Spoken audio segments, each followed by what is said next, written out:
le Flash Info.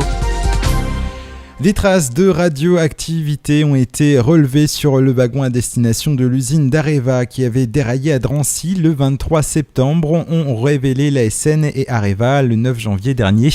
Selon le géant du nucléaire, l'étanchéité du colis qui contenait les déchets n'a pas été rompue. Plusieurs hypothèses sont à l'étude.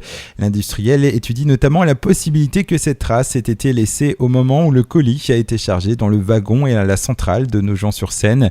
La dose relevée d'un niveau de 56 microsieverts par heure serait sans danger pour les riverains.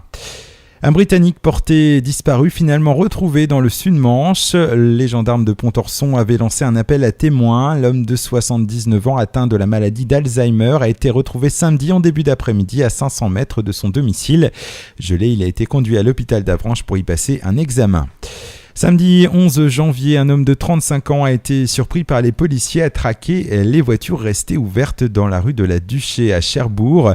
Après une surveillance mise en place par la police, l'individu est parvenu à monter dans un véhicule. Il est aussitôt interpellé.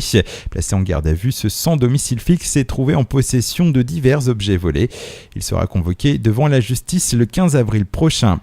Un fait divers, ce dimanche 12 janvier au matin, un cycliste a fait une chute violente à Saint-Sauveur-le-Vicomte. Il a dû être transporté en raison de ses blessures vers le centre hospitalier de Caen par l'hélicoptère de la sécurité civile Dragon 50.